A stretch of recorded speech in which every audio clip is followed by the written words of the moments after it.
Halo pemirsa dimanapun Anda berada, jumpa lagi di saluran informasi kebumian dan pastinya tentang Gunung Apian. Semoga Anda semua selalu sehat walafiat, sejahtera, bahagia lahir batin di tengah masa pandemi virus corona saat ini. Sebelumnya telah kita riwayatkan sejumlah jejak ke Gunung Apian masa purba yang menunjukkan banyak hal menarik. Antara lain jejak aktivitas vulkanik masa purba di lava Bantal Watu Adek Purba Sleman, Gunung Api Purba Gendol di dekat Muntilan, juga Gunung Api Purba di Godean dan Seyegan Sleman. Juga telah kita ceritakan tentang fenomena Gunung Api Purba Ngelanggeran dan jejak fasis vulkanik prasejarah di Parangtritis dan Parangkusumo, Kabupaten Bantul, Daerah Istimewa Yogyakarta. Nah, kali ini kita akan jalan-jalan agak jauh di ujung tenggara Daerah Istimewa Yogyakarta, tepatnya di pesisir Kecamatan Girisubo, Kabupaten Gunung Kidul. Ada apa di sana? Pemirsa, Anda mungkin pernah berwisata ke deretan pantai Wediombo, Nampu, Jungbok, Watulumbung, Sedahan, Siung, dan sekitarnya. Atau barangkali Anda pernah mendengar tempat-tempat yang faktanya memang sangat menawan panoramanya. Jika sudah pernah dan tentu saja jeli, Anda semuanya pasti bisa melihat fenomena batuan pantai yang lain daripada yang lain. Jika di Pantai Kukup, Krakal, Indrayanti, Sepanjang, dan deretan pantai di pesisir Gunung Kidul, Anda akan menemukan batuan koral atau terumbu karang yang umumnya runcing tajam. Di kawasan Wediombo ini benar-benar berbeda. Ada begitu banyak blok batuan maupun fragmen batuan yang mencirikan batuan beku di cekungan pantai yang dikenal sebagai Teluk Wediombo. Jika kita jalan-jalan di beberapa ini saat air laut surut, Anda pun pastinya mendapatkan pengalaman yang sangat berbeda. Batuan yang kita injak lebih halus, tidak terlalu melukai kaki, dan membentuk pola-pola khusus yang sangat menarik penampakannya. Itulah bagian jejak fasies genesis Gunung Api Purba Wediombo yang diyakini menjadi sumber aktivitas vulkaniknya pada masa berjuta tahun lalu, yaitu yang ada di puncak Gunung Batur. Gunung Batur ini letaknya ada di ujung barat Teluk Wediombo. Dari pantai, jika kita melihat ke arah kanan, maka Gunung Api Purba itu terlihat sangat jelas berupa batuan kerucut yang puncaknya sudah membundar setinggi kira-kira 200 meter dari permukaan laut. Gunung ini sudah menjadi geoheritage, cagar alam dan hutan, serta spot wisata minat khusus sekaligus pintu gerbang menuju Bukit Mengilon dan Pantai Watulumbung di bawahnya.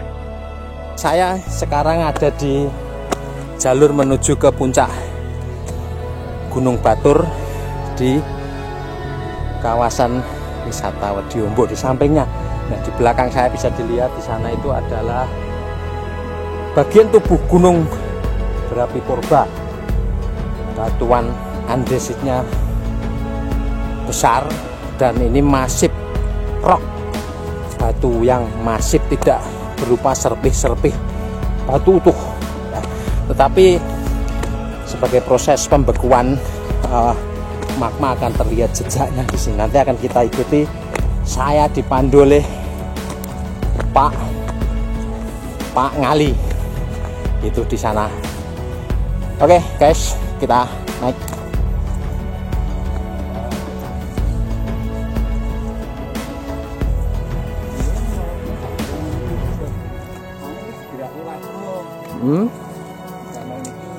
Jalan. Oh.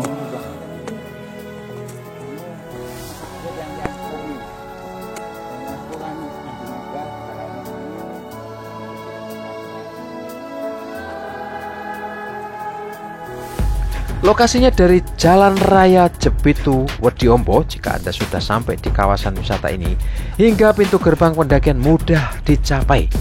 Namun untuk ke puncaknya harus mendaki lewat trek khusus jalan setapak, menanjak lumayan curam.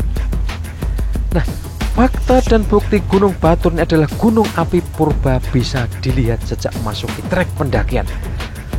Batu-batu andesit bertebaran dan bahkan trek yang dilalui adalah punggungan blok batuan beku sangat masif. Di puncaknya jejak letusan gunung berapi sangat nyata. Ada yang dinamakan atau disebut watu manggungan atau lava beku berbentuk kerucut tegak menjulang di tengah-tengah ladang pertanian. Bekuan magma ini membentuk kekar kolom atau kekar tiang yang sangat berat dan keras. Kita bisa memuncaki jejak vulkanis purba karena tidak terlampau tinggi dari permukaan tanah dan biasa memang pengunjung akan naik berfoto-foto dan atau memandang samudra Hindia dari ketinggian. Pemirsa, saya sedang menaiki magma yang sudah membeku di puncak Gunung Batur, gunung api purba Batur di Wediombo. Ini betul-betul dari semua sudut miring dan lancip di puncaknya. Inilah jejak aktivitas vulkanik gunung api purba Batur dari masa puluhan juta tahun yang lalu. Dan puncaknya berbentuk lancip jika dilihat dari semua arah. Laporan penelitian khusus yang dilakukan Gendut Hartono dan Sutekno Bronto seperti yang dimuat di Jurnal Geologi volume 2 edisi 3 September 2007 menyebut batuan beku ini termasuk jenis batuan intrusi andesit Hornblenda. Ia menempati fases pusat dan disusun oleh batuan beku intrusi dangkal atau yang juga disebut sebagai subvolcanic intrusion berupa andesit mikrodiorit. Dalam laporan penelitian berjudul Asal-usul pembentukan Gunung Batur di daerah Wediombo Gunung Kidul, Gendut Hartono dan Sutekno Bronto, keduanya ini pakar paleo volcano, menyatakan secara megaskopis batuan intrusi ini berwarna putih terang hingga kecoklatan. Van Rijk masif di bagian puncak berkembang kekar kolom atau kekar tiang sangat keras dan berat. Secara mikroskopis batuan intrusi ini memperlihatkan warna abu-abu terang, hipokristalin, porfiritik, fenokris 0,3 sampai 2 mm. Mikrokristalin terdiri atas plagioklas sebesar 65%, piroksen 10%, hornblenda 15% dan opak 4%. Tertanam dalam massa dasar kristalin halus yang tersusun oleh mineral yang sama dengan fenokris. Beberapa fenokris telah mengalami pelapukan menjadi mineral klorid karbonat dan mineral lempung. Pelamparan batuan intrusi andesit menempati luasan 1,81% seluruh luas daerah penelitian dan merupakan bukit yang membentuk kubah terisolir dan dikenal sebagai Gunung Batur. Nah, ini itu meruncing. Dan ini seperti menunjukkan pucuk atau puncak dari Gunung Batur. Satuan ini tersingkap baik di puncak Gunung Batur maupun di sebelah selatan Teluk Pesewan. Satuan breksi andesit menempati fases proksimal dan umumnya disusun perselingan antara breksi gunung api, aliran lava dan tuf.